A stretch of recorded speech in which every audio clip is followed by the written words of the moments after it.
రాష్ట్రంలోని వివిధ ప్రాంతాల్లో ధాన్యం కొనుగోళ్లు జరక్క రైతులు ఏ విధంగా ఇబ్బంది పడుతున్నారు?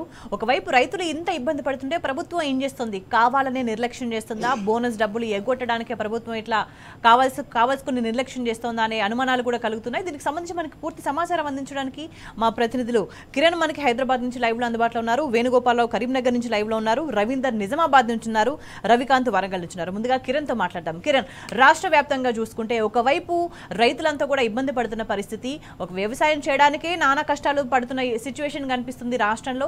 ఎట్లానో అట్లా కష్టపడి పంట పండించిన తర్వాత కూడా పంటను అమ్ముకోవడానికి కూడా మళ్ళీ నిరసనలు ధర్నాలు చేయాల్సిన ఒక దుస్థితి కనిపిస్తుంది. అయినా కూడా ప్రభుత్వం కనీసం స్పందించట్లేదు. ఎక్కడ కూడా సమీక్షలు చేయని పరిస్థితి, ఎక్కడ కూడా పరిస్థితిని చక్కదిద్దే దాఖలాలు కూడా చర్యలు కూడా ఏం కనిపించట్లేదు. కానీ అందాల పోటీల మీద మాత్రం ప్రశాంతంగా కూర్చొని సమీక్షలు చేశారు. వాటికి సంబంధించి దృష్టి సారిస్తున్న సిచ్యువేషన్ కనిపిస్తుంది. దీనంతటికి సంబంధించి రాష్ట్ర వ్యాప్తంగా రైతులు ఏమనుకుంటున్నారు, ఏం మాట్లాడుతున్నారు?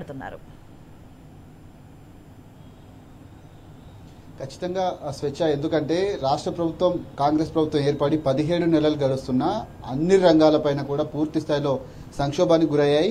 ప్రస్తుతం వ్యవసాయ రంగానికి చూసుకున్నట్లయితే తెలంగాణ రాష్ట్రానికి గుండెకాయలో ఉన్నటువంటి రైతాంగం పూర్తి స్థాయిలో విస్మరించబడుతుంది. రాష్ట్ర ప్రభుత్వం తీసుకున్నటువంటి నిర్ణయాలు కావచ్చు, రాష్ట్ర ప్రభుత్వం చేస్తున్నటువంటి చర్యలకు పూర్తిగా వ్యవసాయం అంతా కూడా కుంటుపడినటువంటి దాఖలాలు అయితే కనిపిస్తున్నాయి. రైతు బంధు, రైతు రుణమాఫీ ఏ స్థాయిలో కూడా పూర్తి కాలేదు.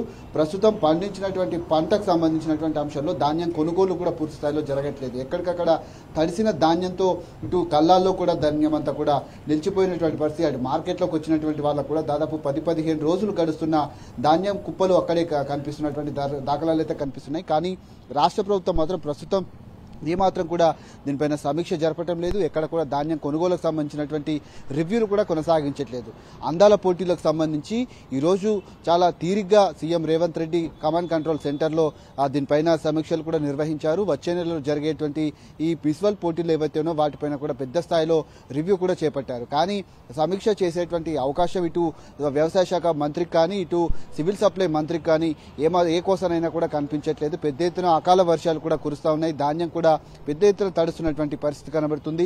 జిల్లాల వ్యాప్తంగా ఇటు రోడ్ల వెంట ధాన్యం కూడా తడిసినటువంటి ధాన్యాన్ని ఆరబెట్టేందుకు రైతులు అరిగోస పడుతున్నటువంటి నేపథ్యంలో కాంగ్రెస్ ప్రభుత్వం వచ్చి 17 నెలలు గడుస్తున్నా ఇప్పుడు పండినటువంటి పంటకు బోనస్ ఇవ్వాల్సి వస్తుందని ప్రభుత్వం కూడా పూర్తిగా ధాన్యాన్ని కూడా కొనుగోలు చేయట్లేదనే వాదనలు కూడా పెద్ద ఎత్తున వినబడుతున్నాయి. రైతులు కూడా ఆగ్రహం వ్యక్తం చేస్తున్నారు. అటు గన్ని బ్యాగులు కూడా లేకుండా ఉన్నాయి. చాలా వరకు రైతులు కూడా ధాన్యాన్ని నింపుకునేందుకు ఇటు సంచులు కూడా లేకపోవడంతో ఇబ్బందులు పడతా ఉన్నారు. ఇక అంతేకాకుండా పూర్తిగా ఉన్నటువంటి కలెక్టరేట్లు ఏవైతే ఉన్నాయో వాటిని కూడా ముట్టడించేటువంటి ప్రయత్నం అయితే చేశారు.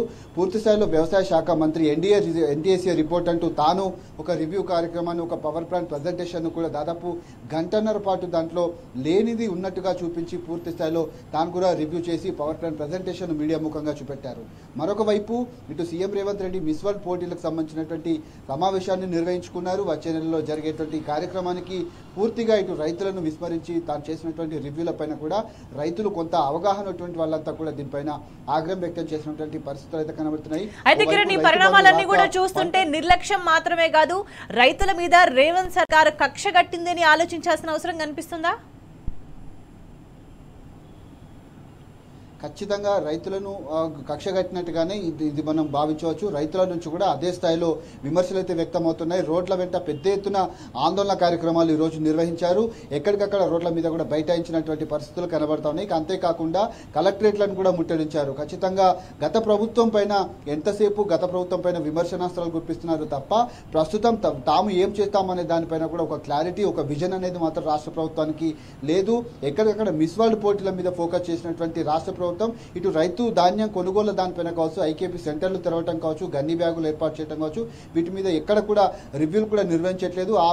ఆ కోణంలోనే పూర్తిగా రైతులు కూడా పెద్ద ఎత్తున ఆందోళన వ్యక్తం చేస్తున్నారు. మనం మాట్లాడుకున్న ఈ సందర్భం వరకు కూడా అటు వికారాబాద్ జిల్లా కావచ్చు, అంతేకాకుండా హుజరాబాద్తో పాటు సిద్దిపేట జిల్లాల్లో, అంతేకాకుండా తాండూరు ఆ పరిసర ప్రాంతాల్లో, పరిగి ప్రాంతాల్లో కూడా పెద్ద ఎత్తున వర్షం అనేది సాయంత్రం కురుస్తుంది.